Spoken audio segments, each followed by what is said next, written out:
네, 그리고 이제 다음 질문으로는 임신, 출산 그리고 난임, 특히 난임에서는 그런 정서적인 심리적인 스트레스와 부담을 많이 이제 느끼고 그러시는데요.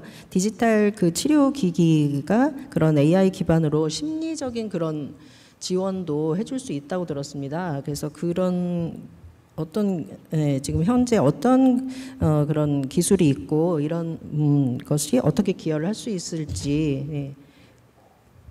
김지훈. 네.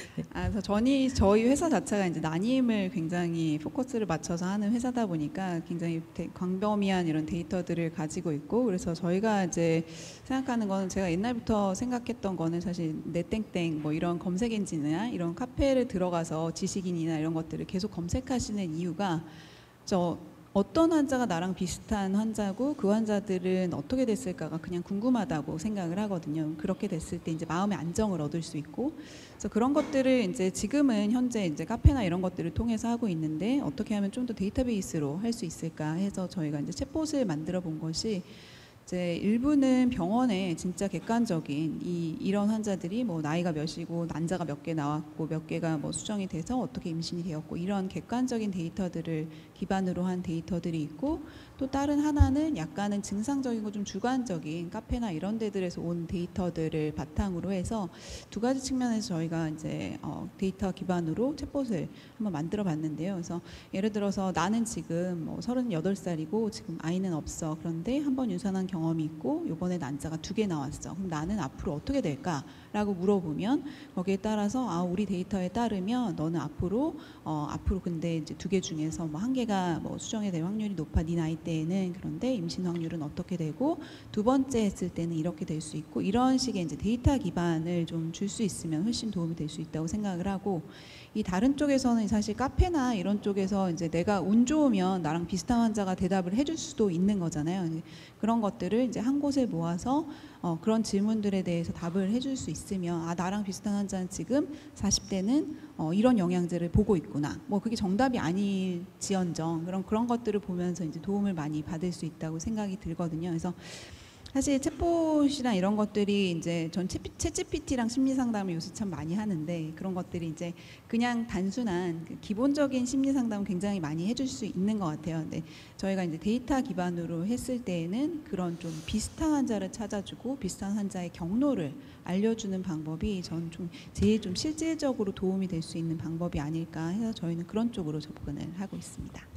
네, 좋은 말씀 감사합니다. 저도 그렇게 생각하는데, 환자들이 그 공부를 해오라고 뭐 안 해도 다 찾아보고 옵니다. 근데 어디서 진짜 너무 극단적인 거, 너무 막 말도 안 되는 얘기, 이런 거부터 눈에 띄나 봐요. 좀 이렇게 자극적인 거. 그래서 제대로 이렇게 와서 물어보시면 될 텐데 왜 그러시냐 그랬더니, 그래도 자꾸 그걸 보게 되고, 막 무슨 이렇게 그 제목에 막 그렇게 심각하게 돼 있으면 그런 걸 보시게 된다는 거예요. 예, 그래서 이제 이렇게 좀 그래도 AI나 이런 쪽으로 좀 확실히 데이터 기반으로 해서 그런 질문이라든지 이런 거에 대답을 해줄 수 있으면 환자들이 또 오히려 그런 걸 보면서 더 이제 스트레스를 받거든요. 블로그나 이런 데서. 그러니까 이렇게 AI 기반으로 해주면 환자들이 정말 심리적으로 더 안정을 하고 멘탈을 좀 더 잡을 수 있을 것 같습니다. 예.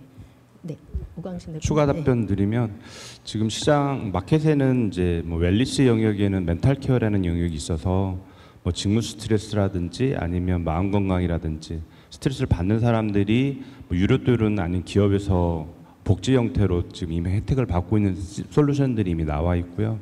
그리고 불안 관리를 하는 뭐 DTX라든지 뭐 외국에도 DTX 관련된 그런 시스템들이 이미 나와서 의사의 처방이나 의사의 검증이 끝난 검증화된 어떤 솔루션 형태의 DTS들도 이미 나와 있습니다. 다만 이 난임 영역에 적용하는 것들은 시험관 시술을 하는 여성분들 중에는 보통 제가 확인한 데이터로는 80% 정도가 불면증에 시달리고 있다고 해요.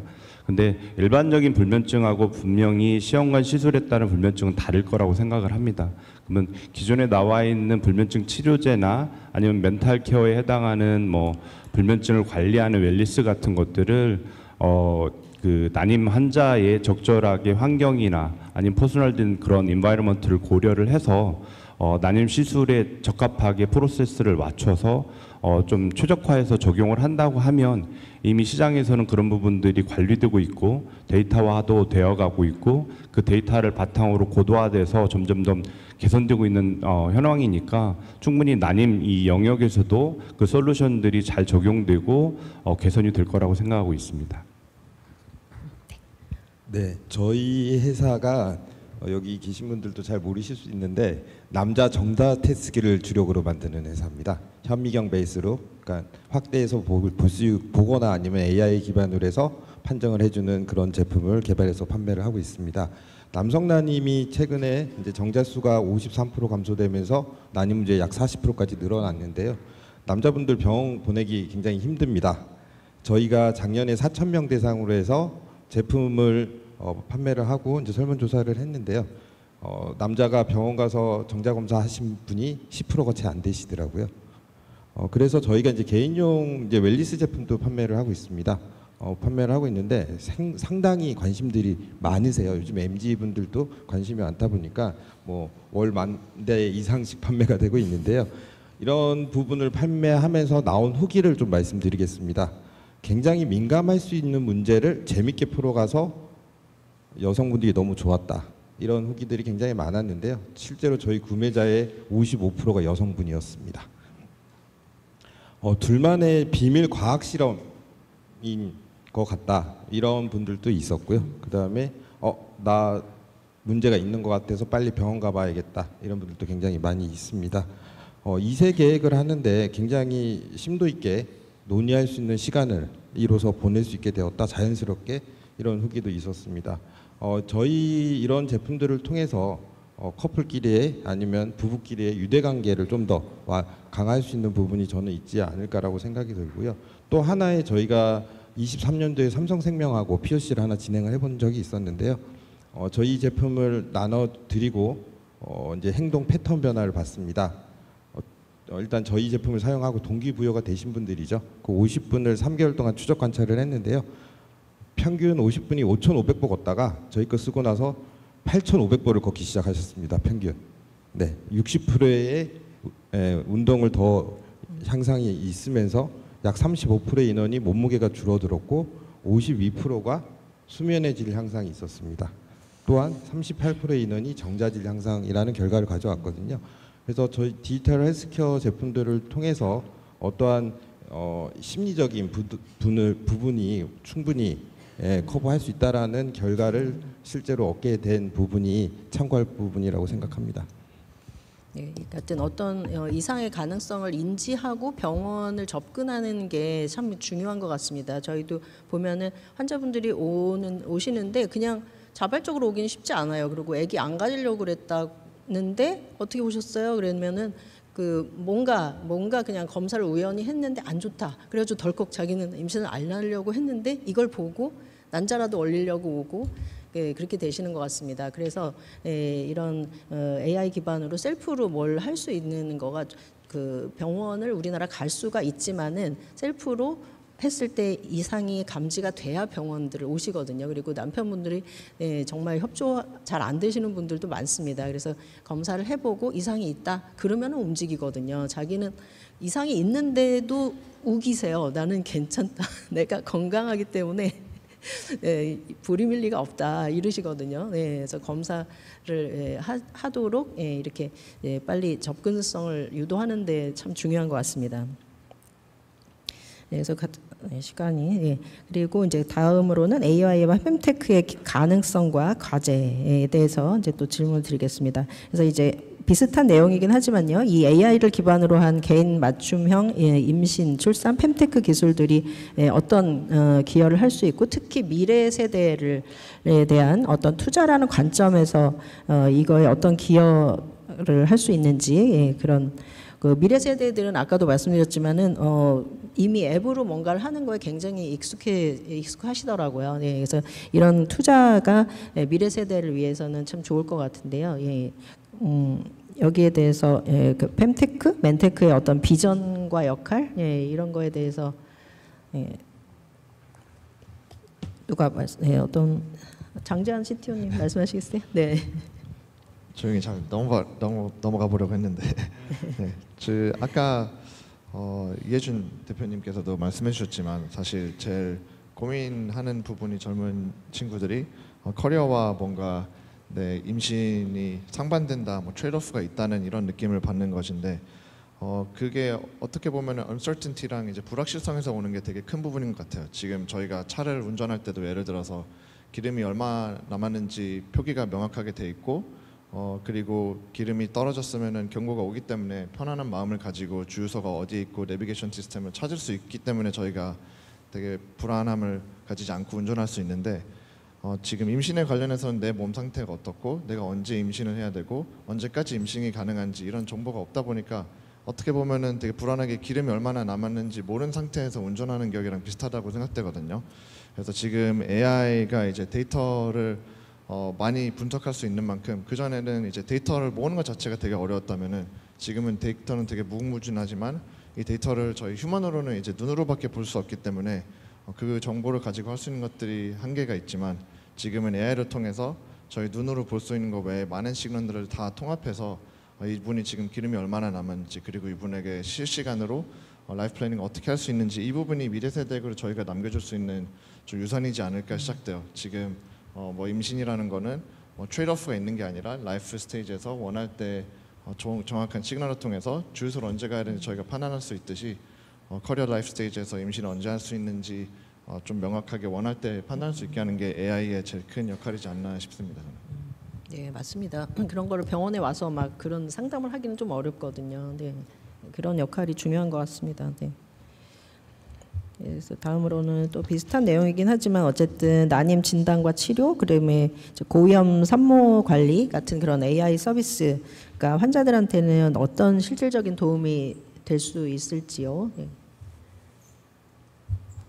네, 저희가 이제 아까도 이제 여러 번 나왔었는데요. 사실은 이제 결국은 이 난임 성공률을 높이는 게 저희가 의료계에서 할 수 있는 저출산을 해결할 수 있는 제일 큰 방법이라고 생각을 하거든요. 뭐 사회적으로나 이런 여러 가지 문제들도 따로 이제 풀어야 되겠지만 의료계에서는 이제 난임 쪽을 어떻게 푸느냐가 제일 중요한데 난임 성공률을 올리는 게 제일 큰 관건이긴 하죠. 그래서 이제 먼저 생각해야 되는 거는 제일 이 난임의 과정을 생각해 보면 제일 성공률을 많이 높일 수 있는 거는 마지막에 어떤 좋은 배아를 넣을지 이런 거를 결정하는 일이고 그 앞단으로 넘어가면 사실은 어떻게 하면 좀 좋은 배아를 만들 수 있을까 이런 것들도 사실 굉장히 중요하거든요. 아까 말씀하셨듯이 이제 고령 임신으로 굉장히 이제 넘어가는 시대에서 그러면 우리가 뭐 몸 관리부터 시작을 할 수는 있겠지만 어떻게 하면 이런 것들을 좀 더 배양 과정 같은 것들 시험실에서 하는 이런 것들을 어떻게 표준화하고 또 사람에 맞춰서 맞춤형으로 잘 할 수 있을지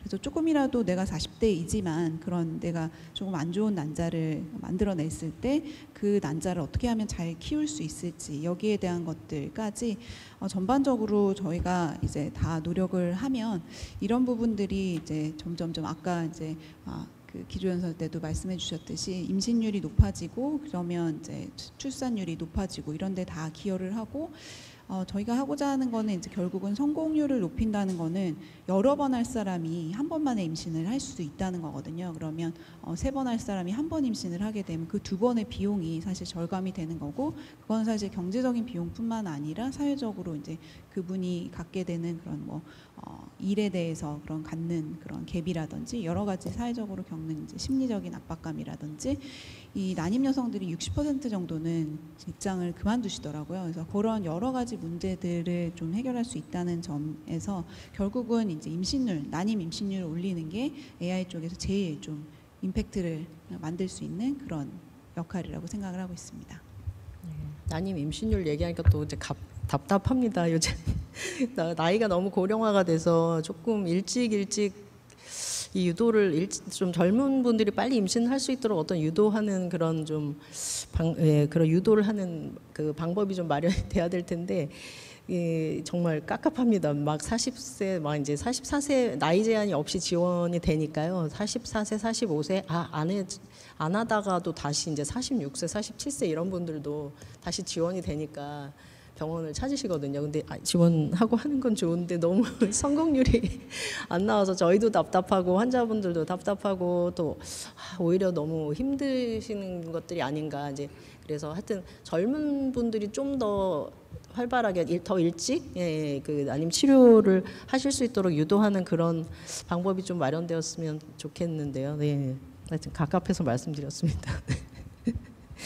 제가 받아서 말씀드리면 일단 저는 이 영역을 좀 세분화할 필요가 분명히 있다고 생각해요. 그러니까 그 난임을 치료하고 개선하는 영역도 반드시 저희가 집중해서 또 메인 영역이니까 잘 관리를 하고 고도화해야 되는 영역도 분명하지만 가입력을 높이는 영역도 분명히 우리가 간과하지 않아야 된다고 생각합니다. 그게 피리어딕하게 나눠질 수도 있고 아니면 아레날로 구분될 수도 있고 아니면 세그멘테이션으로 구분될 수도 있는데 분명히 나눠서 양쪽을 다 관리를 해야 될 필요가 있다고 판단이 되고요.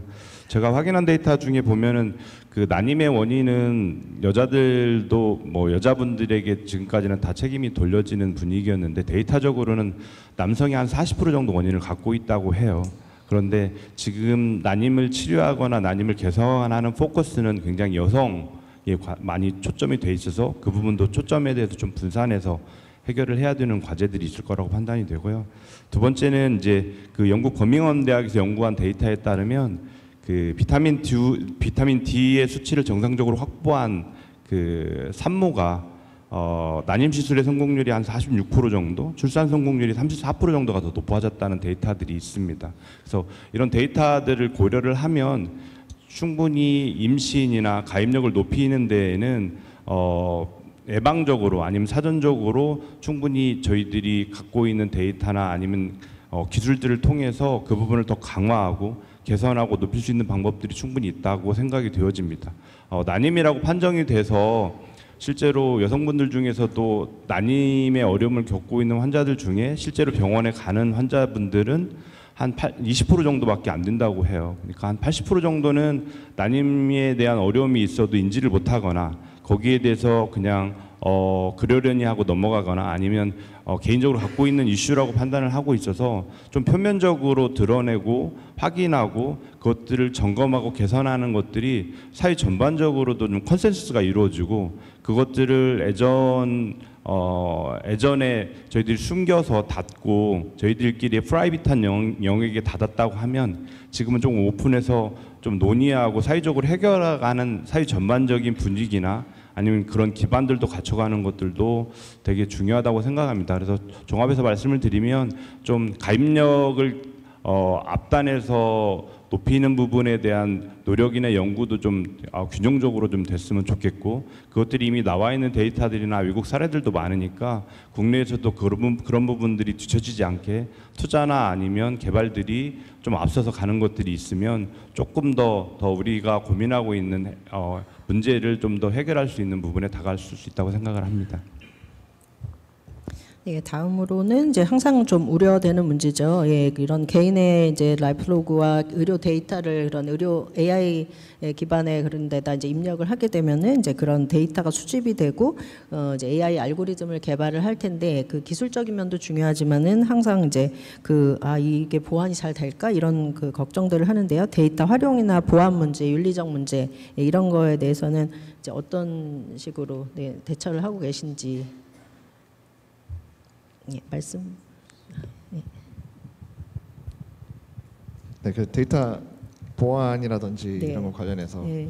말씀하신 것 같은데 네. 제가 사실 한국에 들어오기 전에는 메타에서 이제 인스타그램에서 일했었는데 그때 이제 매일 데이터에 대한 거를 고민했었어요. 저희가 그때 이런 표현을 썼었는데 데이터를 다루는 거는 열쇠다라는 표현을 썼었어요. 그리고 저는 이 fem테크 분야에서는 이게 그 어떤 분야보다 더 중요하다고 생각되는데 사실 저희가 막연하게 생각했을 때는 99%, 뭐 99%의 reliability가 있으면 되게 높다고 느껴질 수 있는데 1%의 실패 확률이 있는 거잖아요. 그러면은 예를 들어서 몸무게 같이 단순한 정보라도 99%의 성공률이면은 1%의 failure rate가 있다는 거는 100일에 한 번은 뭐 그 정보가 노출된다는 건데 몸무게보다도 훨씬 더 민감한 정보가 임신과 관련된 뭐 난임이라든지 난자의 상태 그리고 뭐 정자의 상태일 텐데 이런 것들이 그 정도 치료가 아니라 아예 100% 예방돼야 된다는 것이라고 생각되거든요. 특히 이런 테크놀로지가 어덥션이 되고 있는 과정에서는 단 한 번의 실수라도 이 어답션을 몇 년이나 이제 딜레이할 수도 있고 아니면 막을 경우도 있고 이런 다리를 건널까 말까 고민하는 분들이 되게 많을 텐데 저희가 이런 웨어러블 디바이스가 됐던 아니면 챗봇을 만드는 게 됐던 이런 데이터를 프라이버시가 100% 보장된다는 확신을 줘야지만 유저들이 이제 이런 데이터를 윌링하게 저희한테 제공해 줄 테고 이런 데이터를 또 어떻게 보관할지 그리고 누가 보관할지 그 열쇠를 보관하는 것도 되게 규정들이 있어야 되고 처음에 이제 도로가 깔렸을 때 신호등이 있어야 되는 것처럼 아직 그 초기에 있고 여기 계신 여러분들랑 같이 고민해야 되는 제일 중요한 과제라고 생각됩니다. 저는.